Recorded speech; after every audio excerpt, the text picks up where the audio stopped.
Hello student, I am Suman Ghosh. Today I discuss about class 9 history first chapter. I have already discussed about part 1 video. So you move to description box and firstly you learn first video, then you will start second part. So let's start today's classes. In India. देखो in India में क्या बोल रही है, in India में क्या बोल रही है. देखो इन इंडिया 14th सेंचुरी के टाइम जिस टाइम मुगल एम्पायर लोगों ने राज किया था, मुगल साम्राज्य थे, मुगल साम्राज्य की लोगों ने अपना साम्राज्य को अच्छे से चलाने के लिए, अपने साम्राज्य को अच्छे से चलाने के लिए मुंशी और मुनीम लोगों को रखा जाता था, मुंशी और मुनीम लोगों को रखा जाता था, मुंशी और मुनीम. तो चलो देख लेते हैं मुंशी और मुनीम क्या है. During Mughal times this people work in rulers court with merchant. They performed administrative tasks such as correspondence, preparing legal document, maintaining the book, account, writing about various events. They were familiar with the practice, customs, language, several countries. अब देखो Mughal empire के time अपना साम्राज्य को और अच्छे से चलाने के लिए अकाउंटेंट रखा जाता है. अभी देखो जितने सारे बड़े बड़े इंडस्ट्रीज़ वगैरह है, फैक्ट्रीज है, कोई बड़ा बड़ा कंपनी है, ये कंपनी में अकाउंटेंट रखते हैं ना. तो ऐसा ही देखो मुगल एम्पायर के टाइम जो एडुकेटेड पर्सन था और उसे वर्ल्ड का सभी लैंग्वेज जिसे पता है उसी को रखा जाता है मुंशी और मुनीम की जगह में रखा जाता है. और इन लोगों का काम क्या है, इन लोगों का काम है maintaining the books and account संभालना एंड प्रिपेयरिंग लीगल डॉक्यूमेंट बनाना, राइटिंग अबाउट वेरियस इवेंट और वेरियस इवेंट के बारे में कुछ कहानियाँ लिखना. इन लोगों का यानी कि उसी साम्राज्य के बारे में कुछ कहानी लिखना, ये मुंशी और मुनीम का काम है. तो देखो मुंशी और मुनीम रखा जाता है जो एडुकेटेड पर्सन को रखा जाता है उसी टाइम, और जिसे वर्ल्ड का सभी कंट्री का लैंग्वेज पता है. और क्या क्या काम करवाता है, प्रिपेयरिंग लीगल डॉक्यूमेंट यानी कि डॉक्यूमेंट बनाने के लिए, maintaining the book and account अपना अकाउंट संभालने के लिए, राइटिंग अबाउट वेरियस इवेंट अपने साम्राज्य के बारे में कहानी लिखने के लिए. Around 1689 writer from Chhattisgarh Ratanpur kingdom wrote a satirical poem Khoob Tamasha. Chhattisgarh का भी रतनपुर किंगडम में एक लिखा गया था पोएम, सैटिरिकल पोएम. देखो सैटिरिकल पोएम वही है जिस जगह में कोई राजा है, राजाओं को हंसाने के लिए कुछ पुराना टाइप का स्टोरी लिखते हैं यानी कि पोएम लिखते हैं, तो उसी को बोलते हैं सैटिरिकल पोएम. ऐसे ही एक एग्जाम्पल है Khoob Tamasha. In which he poked fun, ये बहुत फन यानी कि हंसाने के लिए. The kings and queen Ratanpur and their Diwan his work clearly reflect mixed culture influence के बारे में बता रही है उसी बुक में खूब तमाशा में. और देखो इस जगह में क्या बता रही है, इस जगह में बता रही है ए न्यू आर्टिस्ट ट्रेंड. इस जगह में सभी टेम्पल का एग्जाम्पल दिया गया है, उसी टेम्पल का लोकेशन किस जगह में है, उसी टेम्पल का कैरेक्टरिस्टिक्स क्या क्या है वो हम लोगों को अच्छे से पढ़ना होगा. The new artist trend, new artist के बारे में. देखो 6.3 में क्या है, 6.3 में एक टेम्पल है 6.3 यानी कि ये जो टेम्पल है ग्रीक टेम्पल का कैरेक्टरिस्टिक्स क्या है. देखो 6.3 shows pillars supporting the weight of roof of the Greek temple in India. 2 pillars and beams were used to support. ये टेम्पल में ज़्यादातर बीम यूज़ किया गया है, ज़्यादातर पिलर और बीम यूज़ किया गया है. जैसे देखो ये पिलर है, पिलर यूज़ किया गया है और बीम भी यूज़ किया गया है. किस लिए यूज़ किया गया है, use to support the roof यानी कि छत को सपोर्ट देने के लिए यूज़ किया गया है पिलर और बीम्स. तो इसका कैरेक्टरिस्टिक सही है.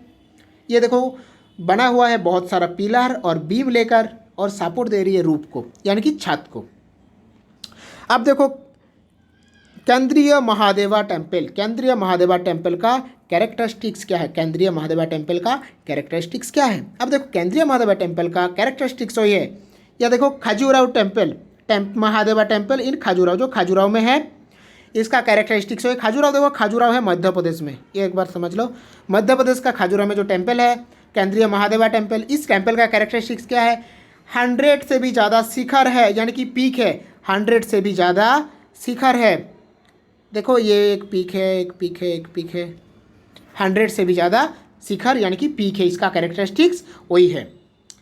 अब देखो थर्ड में क्या है, थर्ड में है नोटर डम कैथेड्रल इन पेरिस, नोटर डम कैथेड्रल टेम्पल जो पेरिस में है, जो पेरिस में है, इसका कैरेक्टरिस्टिक्स, इसका स्टाइल है गॉथिक स्टाइल। अब देखो गॉथिक स्टाइल क्या है, जिस जगह में देखो कॉनिकल शेप भी होगा और पिलर भी लगा होगा, उसी को बोलते हैं गॉथिक स्टाइल।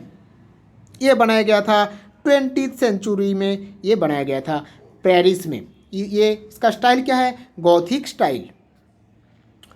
देखो 6.6 में क्या बता रहे हैं, figure 6.6 also shows arch use in Roman empire 2000 year ago to support the weight of roof of structure. अपने रूफ स्ट्रक्चर को सपोर्ट देने के लिए, अपने रूफ स्ट्रक्चर को सपोर्ट देने के लिए पिलर लगा हुआ है। देखो 6.6 में ही है, दो साइड में पिलर लगा हुआ है अपना रूफ यानी कि छत को सपोर्ट देने के लिए। और इसका जो शेप है आर्क शेप है, इसका जो शेप है आर्क शेप है, देखो आर्क शेप है यानी कि धनुष टाइप का इसका शेप है। अब देखो 6.7 में जो है, 6.7 में जो है पैंथियन, 6.7 में है पैंथियन। अब देखो पैंथियन का कैरेक्टरिस्टिक्स क्या है, पैंथियन का कैरेक्टरिस्टिक्स क्या है, ये देखो पैंथियन है ये रोम में। It looks absolutely grand when seen the inside but is not as impressive when seen from outside. ये जो पैंथियन, ये पैंथियन ये है रोम में, ये है रोम में। इसका कैरेक्टरिस्टिक्स वही है, इसका अंदर देखने के लिए बहुत सुंदर है लेकिन बाहर देखने के लिए उतना सुंदर नहीं है। Inner are more impressive than outer portion. अब देखो 6.9 में क्या है, देखो 6.9 में क्या है, domes that looks impressive extremely where the contribution of Islamic architecture. 6.9 में यूज़ किया गया है Islamic architecture. When shows the dome of rock, जिसमें डोम यूज़ किया गया है, बिल्ट इन जेरूजालेम, जो बनाया गया था जेरूजालेम में। We can see how grand the dome looks above the equality impressive base compose beautifully arrange arch. अब देखो 6.9 में जो है, 6.9 में जो है ये भी बनाया गया था, ये जेरूजालेम में बनाया गया था ये टेम्पल। इसका क्या क्या कैरेक्टरिस्टिक्स है, देखो जेरूजालेम का जो टेम्पल है इसका कैरेक्टरिस्टिक्स वही है, इसका डोमाल शेप है यानी कि डोमाल स्ट्रक्चर है, और शेप है आर्क शेप, आर्क शेप और डोमाल स्ट्रक्चर, इसका दो ही कैरेक्टरिस्टिक्स है। अब देखो जो आगरा में है ताजमहल, आगरा में जो है ताजमहल का कैरेक्टरिस्टिक्स क्या है, ताजमहल टेम्पल का भी कैरेक्टरिस्टिक्स है। ताजमहल का शेप है डोमाल शेप, ताजमहल का शेप है डोमाल शेप और शेप है arch shape, domal shape and arch, ये भी है ताजमहल का कैरेक्टरिस्टिक्स। देखो the domes and arch of Taj Mahal, Taj Mahal का भी ये दो कैरेक्टरिस्टिक्स है, डोमाल शेप है और आर्क शेप भी है। डोमाल यानी कि गम्बुज शेप है। और एक टेम्पल है देखो इस जगह में, सेंट पीटर कैथेड्रल इन रोम, ये बनाया था माइकल एंजेलियो ने, ये डिज़ाइन बनाया था माइकल एंजेलियो ने, ये डिज़ाइन बनाया था। सेंट पीटर कैथेड्रल, ये टेम्पल का नाम है सेंट पीटर कैथेड्रल टेम्पल, जिसका लोकेशन है रोम और इसका डिज़ाइन बनाया था माइकल एंजेलियो ने। अब देखो पेंटिंग और स्कल्पचर के बारे में भी डिस्कस किया गया है। पेंटिंग और स्कल्पचर, ये पेंटिंग में क्या दिखा रही है, देखो ये पेंटिंग में इमोशंस, फॉर्म एंड पर्सपेक्टिव, सभी लोगों का इमोशन दिखाते हैं पेंटिंग में। देखो पेंटिंग में ऐसा कुछ क्या कलर यूज़ करते हैं जब इमोशन दिखाने के लिए, ऑयल बेस्ड कलर यूज़ किया जाता है 3D टाइप का, तब इसे इमोशंस दिखाते हैं। ये 13th सेंचुरी के टाइम यूज हुआ था, when artisans began painting based of their observation real human. और देखो ये पेंटिंग बनाते हैं रियल ह्यूमन, मतलब किसी को देख के पेंटिंग बना देते हैं ऐसा ही। Religious figures continued dominated by the elite, rich, successful professional began to their portraits painted. Even the religious figure become more lifelike. अब देखो जो रिलीजियस यानी कि धर्म के बारे में भी सोचकर भी पेंटिंग बनाते हैं और रियल किसी ह्यूमन को देखकर भी पेंटिंग बना देते थे उन लोगों ने। तो क्या क्या कलर टेक्निक और साइंस यूज किया गया है इस पेंटिंग में, अच्छे से समझो। Which new colors being introduced from India and Iran artists began experimenting with color and color method। अब देखो ईरान और इंडिया का आर्टिस्ट लोगों ने कलर और कुछ मेथड यूज़ किए हैं। They also used oil based colour use किया गया है, oil based colour. They mixed colour and get in numberable shade और मिक्स्ड कलर भी यूज़ किए हैं। Their painting also become more realistic. They began depict perfect reflex in the saw. अब देखो ये जो पेंटिंग का कैरेक्टरिस्टिक्स है बहुत रियलिस्टिक था, ये बहुत रियलिस्टिक था। देखो when we look a scene, अगर तुम कुछ लुक देख रहे हो, object that also close look bigger, यानी कि जो सामने है वो बिगर यानी कि बड़ा दिखेगा, बट जो फार अवे यानी कि जो दूर में है लुक स्मॉलर यानी कि वो छोटा दिखेगा। Object in the background become smaller in geometric portion. Calculating this proportion help artist separate near and dominant object of their painting. अब देखो इस पेंटिंग का कैरेक्टरिस्टिक्स अच्छे से देखो, ये जो पेंटिंग है इस पेंटिंग का कैरेक्टरिस्टिक्स ये ऑयल बेस्ड कलर है, ऑयल बेस्ड कलर यूज़ किया गया है। और इसमें टेक्निक क्या यूज़ किया गया है, जो सामने है जो फ्रंट में है इसको बड़ा दिखेगा और जो पीछे है इसको बहुत स्मॉल यानी कि छोटा दिखेगा, यही टेक्निक यूज़ किया गया है। जैसे देखो ये सीढ़ियों का डिस्टेंस जितना है, अगर ऊपर की तरफ अगर जाओगी तो ये सीढ़ियों का डिस्टेंस और भी कम होगा। अब देखो दो इम्पोर्टेंट पेंटर का नाम लिखा गया है, लियोनार्डो दा विंची और माइकल एंजेलियो। लियोनार्डो दा विंची किस लिए फेमस है और माइकल एंजेलियो किस लिए फेमस है, चलो देख लेते हैं लियोनार्डो दा विंची और माइकल एंजेलियो।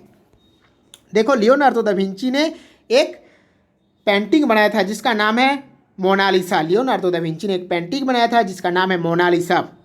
देखो da Vinci was a scientist sculptor, ये एक साइंटिस्ट था, स्कल्पचर यानी कि मूर्ति भी बनाती थी, आर्किटेक्ट, इन्वेंटर एंड पेंटर भी था।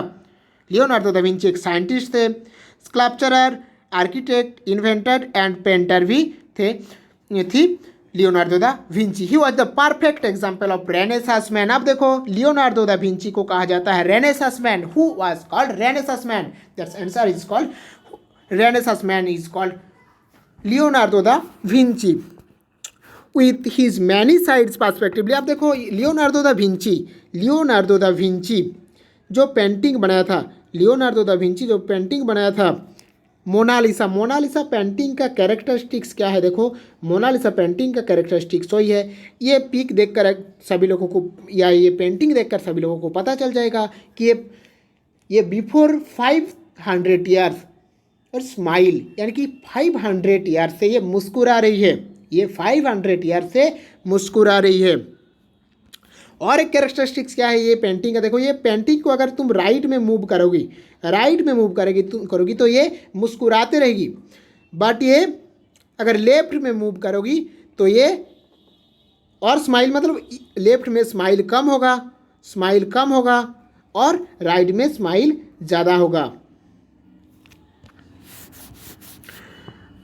और देखो माइकल एंजेलियो एक पेंटिंग बनाया था। ये पेंटिंग देखकर सभी लोगों को पता चल जाता है कि God was the creator of earth, moon and all universe, the creator of sun, moon, vegetation, one of the biblical scene painted by Michelangelo. ये माइकल एंजेलियो ने ये पेंटिंग बनाया था। ये पेंटिंग देखकर सभी लोगों को पता चल जाता है कि अर्थ का जितने सारे सरफेस में जितने सारी चीज़ है सब कुछ को कंट्रोल कर रही है गॉड यानी कि भगवान। और देखो माइकल एंजेलियो ने एक स्कल्पचर यानी कि एक मूर्ति भी बनाया था। उसी मूर्ति का नाम क्या है, ला पिएटा। ये देखो ये मूर्ति वही है, ये मूर्ति का नाम है ला पिएटा। और ये ला पिएटा ये मूर्ति में क्या दिखा रही है, देखो la Pieta the particle of human body emotions, इसमें इमोशन दिखा रही है, ये लड़की का इमोशन दिखा रही है। And even cloth of spectrally realistic, ये और रियलिस्टिक भी दिखा रही है। The grief of the mother of his dead body of her son in his lap is deeply and profoundly it. अब देखो एक मदर उसका बेटा को यानी कि सन को, उसका बच्चों को अगर उसका बच्चों का मौत हो गया है और मौत होने के बाद उसी को गोद में बिठाएगा तो उसी टाइम उसी मदर का जो इमोशंस है, तो किसी मम्मी यानी कि किसी भी कोई मदर किसी बच्चों को अगर वो बच्चा मर गया है, मरने के बाद अगर गोद में रखेगा तो उसी टाइम मदर का जो इमोशन है उसी टाइम मदर का जो इमोशन है उसी को दिखा रही है। तो देखो इस जगह में माइकल एंजेलियो ने दिखाया था Mary, virgin Mary holding the body of her son, ये जीसस क्रिस्ट है और ये मैरी है। और उसी टाइम देखो मैरी का जो इमोशन है जीसस क्रिस्ट का मौत होने के बाद, अपने गोद में रखने के बाद, लैब में रखने के बाद जो इमोशन है मैरी का, मदर मैरी का, तो मदर मैरी का इमोशन देखो यहाँ पर दिखा रही है।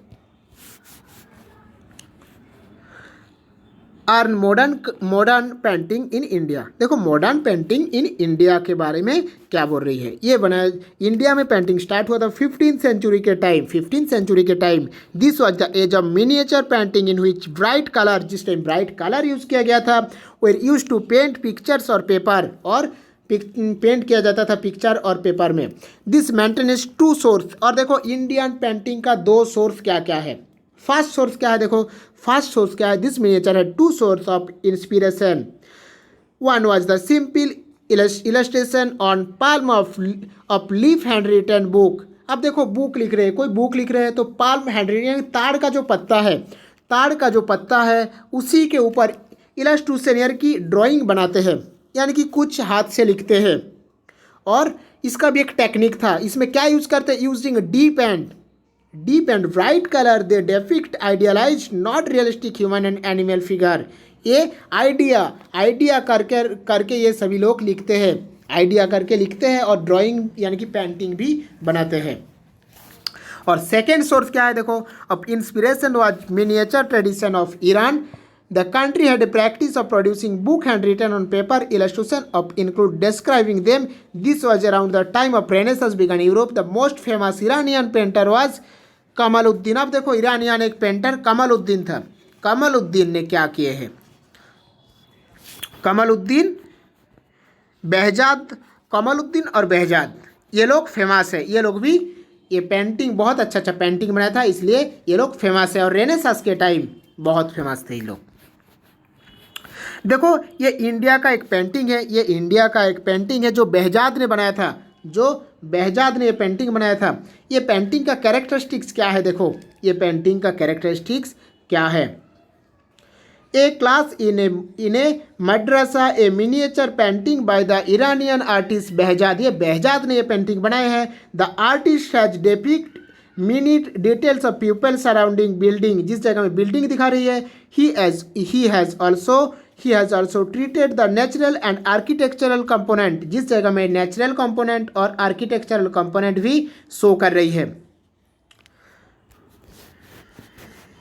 और देखो 6.20 में क्या बता रही है, देखो 6.20 पेंटिंग डन बाय मिस्किन। 6.20 यानी कि ये वाला पेंटिंग ये पेंटिंग बनाए हैं मिस्किन ने। इसमें क्या दिखा रही है, lifting the Govardhan hill cow they are, भगवान Shri Krishna is seen lifting the Govardhan hill, the cow they are herder and other people are shelter. अब देखो जिस टाइम ज़्यादा बारिश हुआ